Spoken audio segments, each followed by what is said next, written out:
बच्चों dear student, तो देखिए एक्सरसाइज 3.2 क्वेश्चन नंबर 2। बहुत छोटा क्वेश्चन है, जल्दी से इस क्वेश्चन को देख लेते हैं, फिर अगले क्वेश्चन की ओर बढ़ेंगे। देखिए बच्चों, इसमें क्या कह रहा है, a1/a2 b1/b2 c1/c2 रेशियो को देखते हुए ये बताइए कि जो ये पेयर ऑफ लाइंस हैं, तीन पार्ट है, ये जो पेयर ऑफ लीनियर इक्वेशन है बच्चों, ये आपके क्या हैं, ये आपके क्या किसी लाइन पर किसी पॉइंट पर इंटरसेक्ट करते हैं या कोइंसाइड हैं या फिर आपके ये लाइंस पैरेलल हैं, ये आपने चेक करना है। क्लियर बच्चों? तो मैंने आपको कंडीशंस बताई थी, जब पहली वीडियो मैंने बताई थी, मैंने आपको तीनों कंडीशन बताई थी, इंटरसेक्टिंग की भी बताई थी, पैरेलल की भी बताई थी और कोइंसाइड की भी बताई थी। मैंने बच्चों कंडीशन में यहां लिख देता हूं, देखो ध्यान से। इंटरसेक्टिंग, अगर दो लाइन एक दूसरे को एक पॉइंट पर इंटरसेक्ट करते हैं तो उसके लिए कंडीशन बताई थी, a1/a2 does not equals to b1/b2 does not equals to c1/c2। मतलब इसका केवल एक सॉल्यूशन आया था, तो ये तीनों रेशियो इक्वल नहीं थे। दूसरा मैंने पैरेलल के लिए आपको समझाया था, जैसे इंटरसेक्टिंग में कोई भी इक्वल नहीं है, पैरेलल में जिसका नो सॉल्यूशन होगा, जिसका एक सॉल्यूशन होगा उसमें कोई भी इक्वल नहीं होगा, जिसका केवल एक सॉल्यूशन होगा उसमें कोई भी रेशियो इक्वल नहीं होंगे। इंटरसेक्टिंग में कोई भी रेशियो इक्वल नहीं। पैरेलल जिसका कोई सॉल्यूशन नहीं होगा उसमें क्या होगा बच्चों, उसमें केवल पहला दो रेशियो इक्वल होंगे, तीसरा इक्वल नहीं होगा। मतलब a1/a2 equals to b1/b2 does not equals to c1/c2।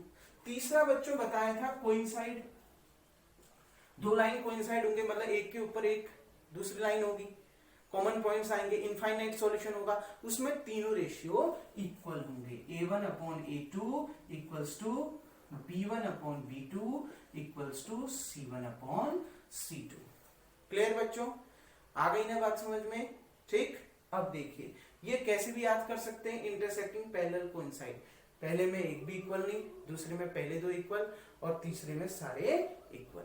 Clear है बच्चों? तो इंटरसेक्टिंग पैरेलल एंड कोइंसाइड। तो बच्चों अब देखते हैं जनरल इक्वेशन क्या होती है। जो जनरल फॉर्म होता है, general form of linear equation, pair of linear equation, general form पहले लिख लेते हैं। क्या होती है, a1x plus b1y plus c1 equals to 0, a2x plus b2y plus c2 equals to 0। मैंने आपको बताया था वेरिएबल सेम रहते हैं, बस कोफिशिएंट और कांस्टेंट अलग अलग हो जाते हैं। क्लियर? तो देखिए बच्चों अब ध्यान से समझिए क्या चीज आई है। तो पार्ट 1 को सॉल्व करते हैं। पहला इसमें a1 कितना है बच्चों, 5, b1 कितना है बच्चों, -4, y का कोफिशिएंट b1, और c1 कितना है बच्चों, 8। और इसमें देखो a2 कितना है बच्चों, 7, b2 कितना है, 6 और c2 कितना है, -9। क्लियर बच्चों? पार्ट फर्स्ट में समझ में आ गया। a1 b1 c1, a2 b2 c2, पहले लाइन के a1 b1 c1, सेकंड जो लीनियर इक्वेशन उसके a2 b2 c2। क्लियर? अब दोनों का रेशियो करते हैं। नाउ a1/a2 b1/b2 c1/c2, ये तीनों चीज निकालते हैं। a1 कितना, 5/7। क्लियर?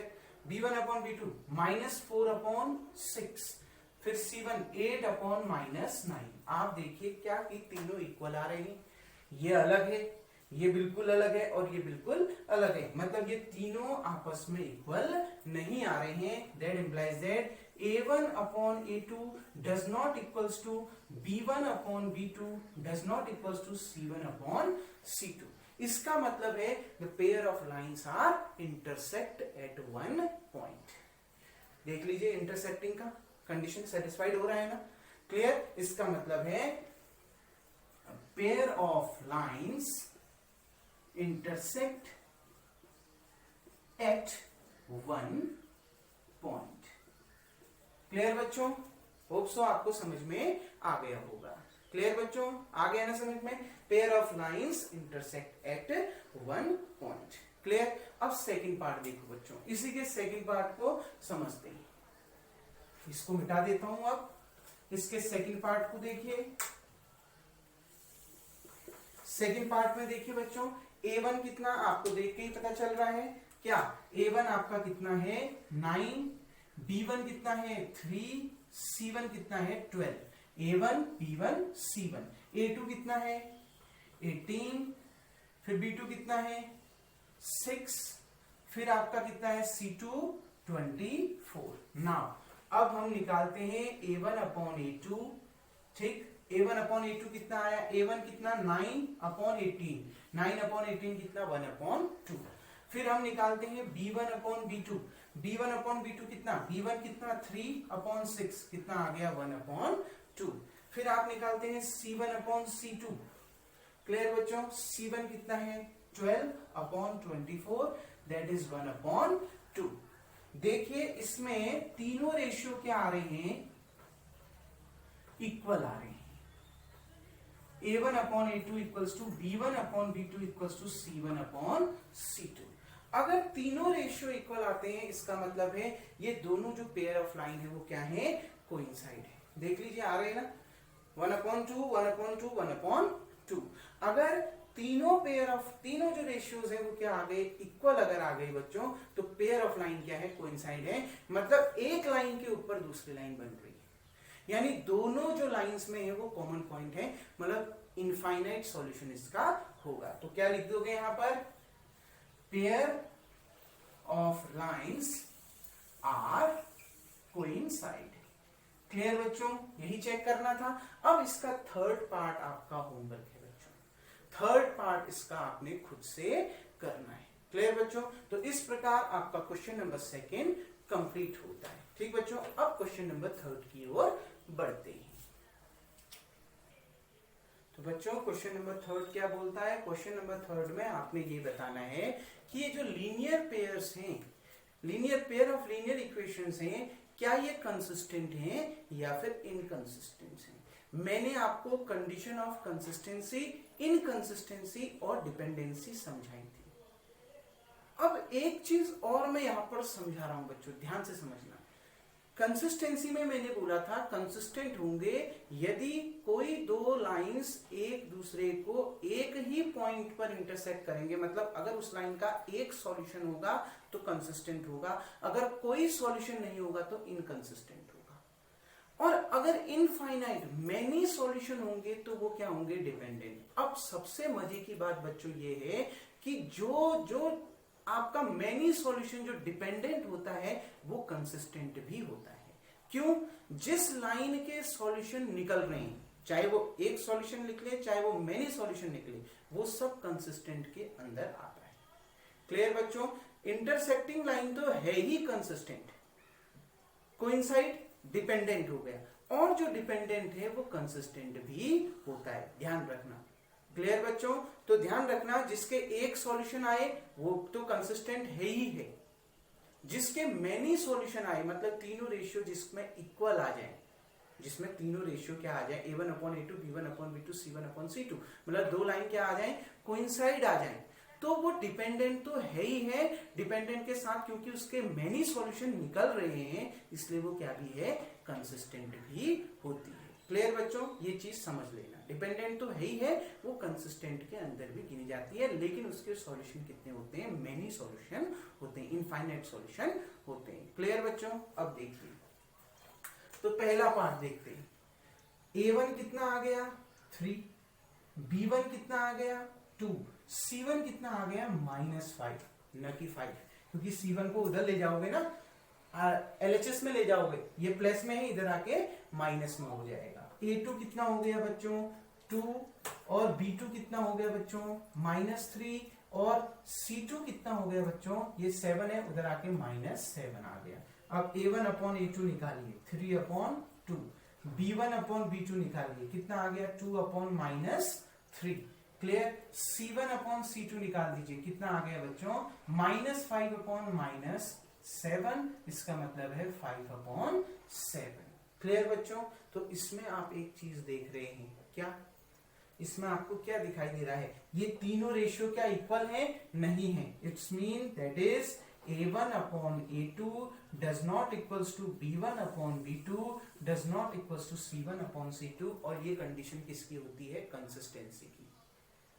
बताया था ना मैंने क्लियर? जब ये तीनों रेशियो इक्वल नहीं होते हैं, मतलब एक इंटरसेक्टिंग पॉइंट मिलेगा, ये दोनों लाइन एक जगह इंटरसेक्ट करेंगी तो एक इसका सॉल्यूशन निकलेगा, और अगर एक सॉल्यूशन इसका निकल रहा है इसका मतलब है कि क्या है, कंसिस्टेंट है। तो क्या the pair of lines are consistent. Clear बच्चों? होप सो आपको समझ में आ गया होगा। अब इसके सेकंड पार्ट की ओर बढ़ते हैं, इसको मिटा देता हूं बच्चों। अब इसके सेकंड पार्ट की ओर को बढ़ते हैं। देखिए सेकंड पार्ट क्या कह रहा है, a1 इक्वल्स टू कितना, 2, क्लियर, और b1 इक्वल्स टू कितना, -3, ठीक, c1 इक्वल्स टू, ये RHS में LHS में ले जाओगे प्लस में, इधर आके माइनस में, तो -8, a2 इक्वल्स टू कितना, 4, b2 इक्वल्स टू कितना, -6, क्लियर, ये यहां प्लस में, इधर आके माइनस में, C2 इक्वल्स टू कितना बच्चों, -9, क्लियर। अब निकालते हैं a1 अपॉन a2, 2/4 का मतलब 1/2, 2 1 जा 2, 2 2 जा 4, b1 अपॉन b2, -3/-6, यानी कितना, माइनस से माइनस कैंसिल, 3/6, 3 1 जा 3, 3 2 जा 6, यानी 1/2, क्लियर। अब देखिए बच्चों C1 upon C2, -8/-9, clear, minus से माइनस कैंसिल, कितना आ गया, 8/9। अब इसमें क्लियरली देखो बच्चों, a1 upon a2, b1 upon b2 तो इक्वल आ रहे हैं, क्या ये इक्वल C1 अपॉन C2 के हैं, नहीं है, मतलब क्या मिल गया, that is a1 upon a2 equals to b1 upon b2 does not equals to c1 upon c2।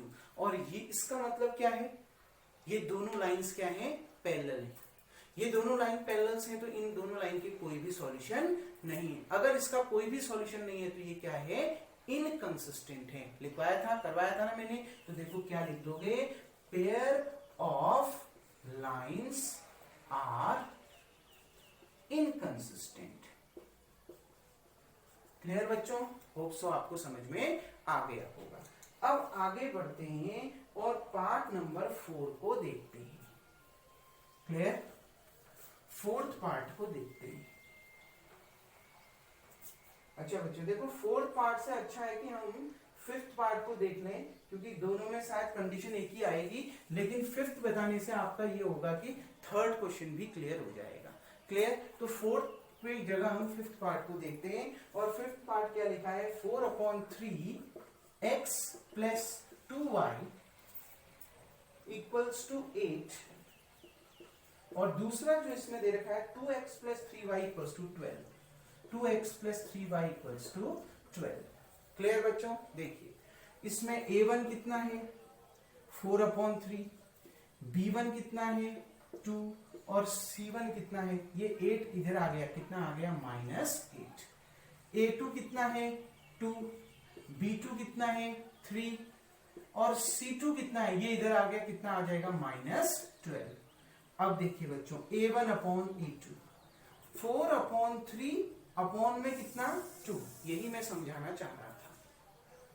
आपको मालूम होगा अगर a upon b upon c upon d हो, तो ये b कहां चला जाता है, a से मल्टीप्लाई, और c से मल्टीप्लाई हो जाता है b से, मतलब क्या आता है आंसर, ad अपॉन bc। ये d ऊपर मल्टीप्लाई हो गया a के साथ ad, और c के साथ, तो क्या आ गया, bc।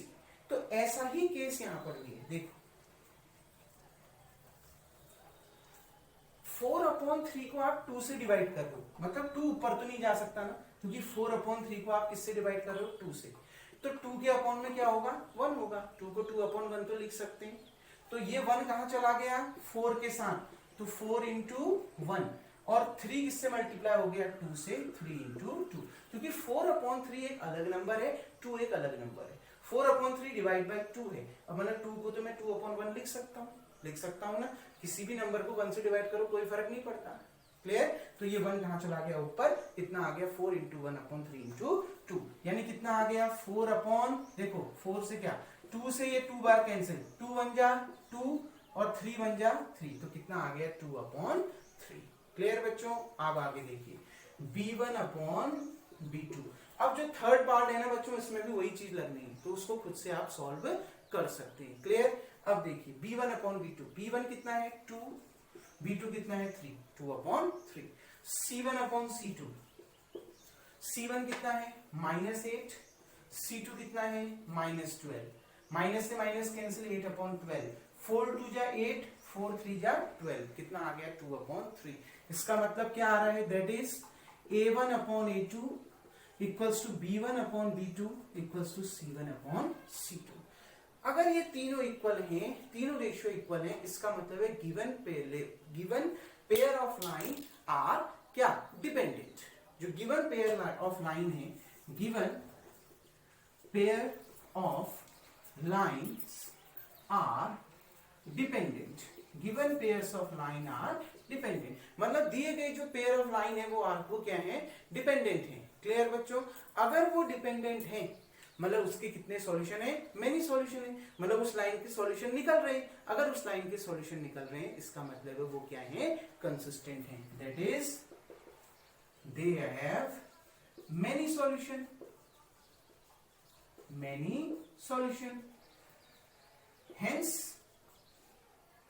given pair of line are consistent। इसका मतलब है जो गिवन पेयर ऑफ लाइन है वो भी क्या है, कंसिस्टेंट है। आ गई ना बात समझ में बच्चों? तो ध्यान से समझना, उस समय मैंने आपको सिर्फ इतना समझाया था, सिर्फ मैंने ये कहा था कि अगर तीनों रेशियो इक्वल हैं, अगर तीनों रेशियो इक्वल हैं तो वो डिपेंडेंट है, बिल्कुल है।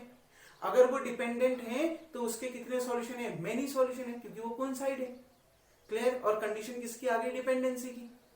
ठीक, तो वही कंडीशन ऑफ डिपेंडेंसी कंसिस्टेंट भी होती है, ध्यान रखना, क्योंकि सॉल्यूशन निकलनी चाहिए। एक सॉल्यूशन निकले तब भी कंसिस्टेंट है, मेनी सॉल्यूशन निकले तब भी कंसिस्टेंट है। लेकिन अगर वहां पर डिपेंडेंसी आती, डिपेंडेंट होता, तो मैं इसको किसके अंदर लिखता, डिपेंडेंट के अंदर लिखता। क्लियर बच्चों? तो ये ध्यान रखना, अगर इंटरसेक्टिंग लाइन है, एक सॉल्यूशन निकला तो भी कंसिस्टेंट, अगर मेनी सॉल्यूशन निकले तो भी कंसिस्टेंट, वो भी कंसिस्टेंट के अंदर आया। लेकिन अगर कोई सॉल्यूशन नहीं निकला तो वो इनकंसिस्टेंट के अंदर आया। क्लियर बच्चों? होप सो आपको ये क्वेश्चन समझ में आ गया होगा। अब इसके बचे हुए पार्ट आपने खुद से करने हैं। इस तरीके से आपका क्वेश्चन नंबर 3 कंप्लीट होता है। अब अगला क्वेश्चन नेक्स्ट डे में नेक्स्ट वीडियोस के साथ मिलते हैं। Thank you.